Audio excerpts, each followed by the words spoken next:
Nous sommes à la fin de 2025. L'année touche à sa dernière page. Il est tard. Le monde ralentit. Les notifications se taisent. Et pour la première fois depuis longtemps, tu ne peux plus fuir. Tu es seul avec toi-même. Pas avec tes projets annoncés. Pas avec tes intentions affichées. Mais avec la vérité. Regarde en arrière. Sans te justifier. Sans te mentir. Qu'est-ce qui a réellement changé cette année? Tes revenus, ou seulement tes promesses? Ta discipline, ou seulement tes discours? Ta confiance, ou juste ton espoir qu'un jour ça ira mieux? Ta vision de ta vie, ou simplement le calendrier qui a avancé? Sois honnête. Est-ce que ta vie a progressé? Ou est-ce qu'elle a simplement répété? Parce que voilà la question que peu osent affronter. As-tu vécu 2025 par choix, ou par habitude? Par choix conscient, assumé, décidé?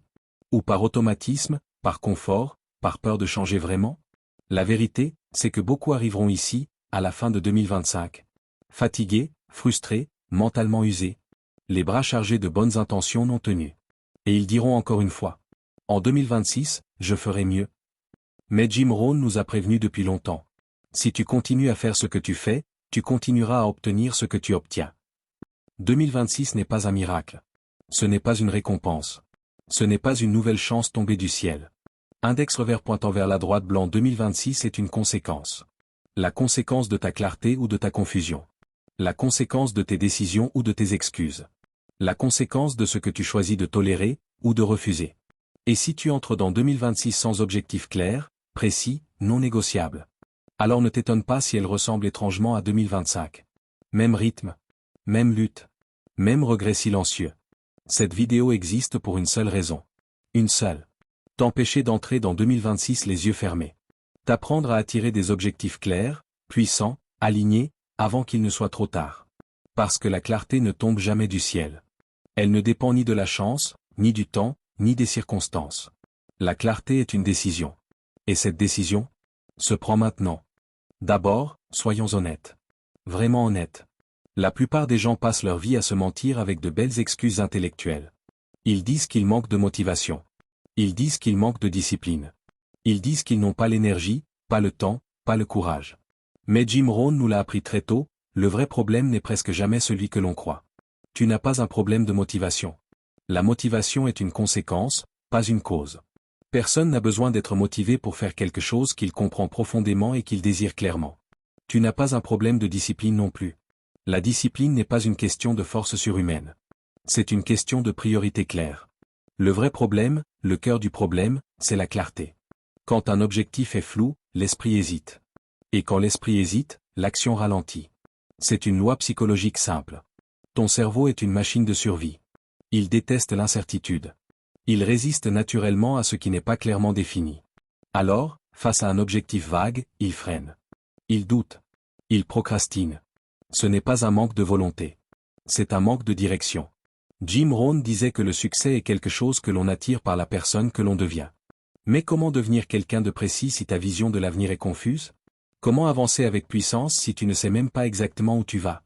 Un esprit sans objectif clair est un esprit constamment fatigué. Pourquoi? Parce qu'il doit décider de tout, tout le temps. Quand tu n'as pas de direction définie, chaque choix devient lourd. Chaque décision devient une lutte. Tu te demandes sans cesse. Est-ce que je devrais faire ça? Est-ce vraiment important? Est-ce que ça vaut l'effort? Et cette fatigue mentale est interprétée à tort comme un manque de motivation. Mais regarde la vérité en face. Un enfant n'a pas besoin de motivation pour courir vers ce qu'il désire vraiment. Un adulte n'a pas besoin de motivation quand son objectif est clair, urgent et porteur de sens. La clarté crée l'élan. La confusion crée la résistance. C'est pour cela que tant de gens commencent l'année avec de l'enthousiasme, et l'abandonnent quelques semaines plus tard. Le problème n'est pas qu'ils ont perdu leur motivation. Le problème, c'est qu'ils n'avaient jamais une vision suffisamment précise pour la soutenir. Jim Rohn expliquait que les objectifs mal définis produisent des efforts mal dirigés. Tu travailles, tu t'agites, tu fais beaucoup de choses, mais rien ne semble vraiment avancer. Et à la fin, tu te sens frustré, épuisé, presque trahi par tes propres efforts. C'est là que naît cette phrase dangereuse. J'ai tout essayé. Non. Tu n'as pas tout essayé. Tu as essayé sans clarté. Un esprit sans objectif est comme un navire sans boussole. Il avance, oui. Il affronte les vagues, oui. Il dépense énormément d'énergie, oui. Mais il n'arrive jamais à destination. Et pire encore, il ne sait même pas quelle destination viser. Ce navire peut naviguer pendant des années. Vu de l'extérieur, il semble actif. Mais à l'intérieur, il tourne en rond. C'est exactement ce qui arrive à tant de vies. Ils travaillent dur. Ils se lèvent tôt. Ils sont occupés. Mais ils ne progressent pas vraiment. Jim Rohn faisait une distinction fondamentale entre activité et progression. L'activité sans direction est une illusion de productivité. Elle rassure l'ego, mais elle n'apporte aucun résultat durable. La clarté, en revanche, agit comme un filtre. Quand ton objectif est clair, ton esprit commence automatiquement à trier. Ce qui est important. Ce qui est inutile. Ce qui doit être fait maintenant. Et ce qui peut attendre. C'est à ce moment-là que la discipline apparaît naturellement. Non pas comme une contrainte, mais comme une conséquence logique. Tu ne te forces plus. Tu choisis. Tu ne luttes plus contre toi-même. Tu avances en cohérence. Jim Rohn insistait sur un point essentiel, la clarté précède toujours la maîtrise de soi. On ne se discipline pas pour tout. On se discipline pour ce qui a du sens. Et le sens ne peut exister que là où il y a une vision claire. Sans clarté, tu demandes à ton esprit de fournir un effort sans raison précise. Et aucun esprit humain ne soutient cela longtemps. Avec clarté, l'effort devient une évidence. Voilà pourquoi cette première étape est non négociable.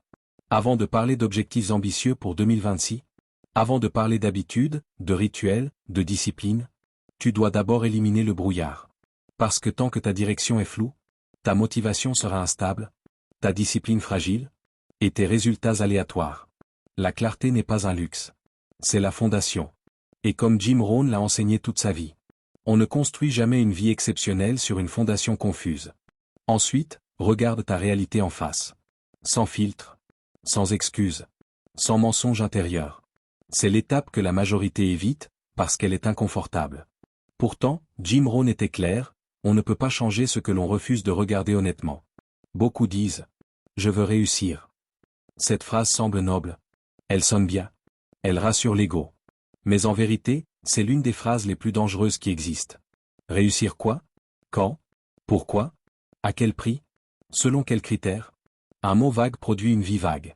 Et une vie vague fatigue l'âme. Quand tu n'as pas défini clairement ce qu'est la réussite pour toi, tu te condamnes à une course sans ligne d'arrivée. Tu te lèves chaque matin, tu travailles, tu fais des efforts, mais au fond de toi, quelque chose ne va pas. Tu es actif, mais pas aligné. Occupé, mais pas convaincu. Épuisé, mais pas satisfait. Pourquoi? Parce que tu ne sais pas si ce que tu fais te rapproche réellement de quelque chose de précis. Jim Rohn expliquait que l'un des plus grands drames de la vie humaine n'est pas l'échec, mais le succès dans la mauvaise direction. Et cela arrive exactement quand la notion de réussite n'a jamais été clairement définie. Sans objectif précis, tout effort devient suspect. Tu travailles, mais tu doutes. Tu avances, mais tu te demandes, à quoi bon? Et ce doute constant sape ton énergie plus que le travail lui-même. Un objectif vague crée une vie vague. Tu vis au jour le jour. Tu réagis plus que tu ne décides. Tu subis les urgences au lieu de construire l'essentiel. Et très vite, tu confonds mouvement et progression. Jim Rohn insistait sur cette vérité simple mais dérangeante, le succès n'est pas un accident. Il n'est pas le fruit de la chance, ni du hasard, ni d'un alignement mystique des circonstances. Le succès est intentionnel. Il est planifié. Il est provoqué. Et tout commence par une décision claire. Pas une envie. Pas un souhait. Pas une promesse émotionnelle prise un soir de fatigue. Une décision. Décider, c'est couper. Décider, c'est renoncer. Décider, c'est dire non à 1000 choses pour dire oui à une seule direction. Quand tu clarifies ton objectif, tu simplifies immédiatement ta vie. C'est contre-intuitif, mais c'est une loi. Avant la clarté, tout est lourd. Après la clarté, tout devient plus simple. Tu sais ce qui compte vraiment. Tu sais ce qui est accessoire. Tu sais ce qui mérite ton énergie, et ce qui n'en mérite plus. Jim Rohn disait que la discipline est le pont entre les objectifs et les résultats. Mais ce que beaucoup ne comprennent pas, c'est que la discipline devient presque naturelle quand l'objectif est clair. Quand tu sais exactement pourquoi tu te lèves tôt, tu n'as plus besoin de te battre contre le réveil. Quand tu sais exactement ce que tu construis, tu n'as plus besoin de te forcer à dire non aux distractions. Quand tu sais où tu vas, tu n'as plus besoin de motivation constante. La clarté agit comme un filtre mental. Chaque décision passe à travers une question simple. Est-ce que cela me rapproche ou m'éloigne de mon objectif? Si la réponse est non, la décision est immédiate. Sans culpabilité. Sans débat intérieur. Et c'est là que beaucoup se trompent. Ils pensent que la discipline est une lutte permanente. Jim Rohn nous a appris que la vraie discipline est un alignement, pas une torture. Tu ne deviens pas discipliné en te forçant à faire ce que tu détestes. Tu deviens discipliné quand ton objectif est suffisamment clair pour rendre certaines actions évidentes. Sans clarté, chaque effort ressemble à un sacrifice. Avec clarté, chaque effort devient un investissement. C'est pour cela que tant de personnes abandonnent. Pas parce qu'elles sont faibles, mais parce qu'elles n'ont jamais pris le temps de définir précisément ce qu'elles voulaient atteindre, ni pourquoi cela comptait vraiment pour elles. Jim Rohn enseignait que la douleur de la discipline est toujours plus légère que la douleur du regret. Mais le regret naît précisément de cette absence de décision claire, de cette vie vécue par défaut, sans direction assumée. Clarifier ton objectif, ce n'est pas ajouter de la pression à ta vie. C'est enlever le chaos. C'est passer d'une existence réactive à une existence intentionnelle. C'est transformer ton énergie dispersée en puissance concentrée. Et à ce moment précis, quelque chose change profondément. Tu ne demandes plus, est-ce que j'ai la motivation? Tu demandes, est-ce que cela correspond à la direction que j'ai choisie? Voilà pourquoi cette étape est essentielle. Sans elle, la discipline reste fragile. Sans elle, l'effort devient incohérent. Sans elle, même le travail acharné peut mener à une vie qui ne te ressemble pas. Jim Rohn nous a laissé cette leçon fondamentale. Une vie réussie est une vie conçue délibérément. Et cette conception commence toujours par une décision claire, assumée, écrite, répétée. Parce que quand l'objectif est clair, les choix se simplifient, la discipline s'installe, et le succès cesse d'être un mystère. Puis vient une vérité inconfortable. Une vérité que l'ego déteste, mais que la réalité confirme toujours. Tu n'atteindras jamais des objectifs qui ne correspondent pas à la personne que tu es aujourd'hui. Ce n'est pas une punition. Ce n'est pas une injustice. C'est une loi. Beaucoup veulent changer leurs résultats sans jamais remettre en question leur identité. Ils veulent plus d'argent, plus de liberté, plus de reconnaissance, tout en restant exactement la même personne, avec les mêmes habitudes, les mêmes croyances, les mêmes standards. Jim Rohn nous a appris quelque chose de fondamental. Le niveau de ta vie ne s'élève jamais durablement au-dessus du niveau de ton développement personnel. Tu peux avoir un coup de chance. Tu peux avoir une opportunité temporaire. Mais si ton identité n'a pas évolué, tu finiras toujours par revenir à ton ancien niveau. C'est pour cela qu'il insistait autant sur la philosophie personnelle. Pas la philosophie compliquée des livres universitaires. Mais la philosophie quotidienne, la manière dont tu interprètes la vie, le travail, l'effort, la responsabilité, l'échec et le succès. Avant de changer tes résultats, tu dois changer ta façon de penser. Pas positiver naïvement. Penser différemment. Parce que ta façon de penser détermine ce que tu considères comme possible, ce que tu tolères, ce que tu refuses, et surtout, ce que tu répètes chaque jour. Avant de viser plus haut, tu dois devenir plus grand intérieurement. Sinon, chaque objectif ambitieux deviendra une source de stress, de sabotage ou d'abandon. Regarde autour de toi. Combien de personnes sabotent leurs propres opportunités? Combien abandonnent juste avant le résultat? Combien disent vouloir plus, mais vivent comme s'ils méritaient moins? Ce n'est pas un problème d'objectif. C'est un problème d'identité. Jim Rohn expliquait que le succès extérieur est toujours le reflet d'un ordre intérieur. Si ton identité est basée sur la peur, le doute ou la médiocrité tolérée, tes résultats finiront par s'y conformer.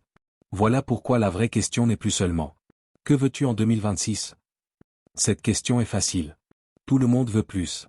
La vraie question est beaucoup plus exigeante. Qui dois-tu devenir pour que 2026 soit inévitablement différente? Parce que si tu ne deviens pas cette personne, 2026 ressemblera à 2025. Et 2027 ressemblera à 2026. Devenir quelqu'un de nouveau ne commence pas par de grands discours. Cela commence par des standards. Jim Rohn parlait souvent de la discipline quotidienne. Pas comme une contrainte militaire, mais comme un acte d'identité.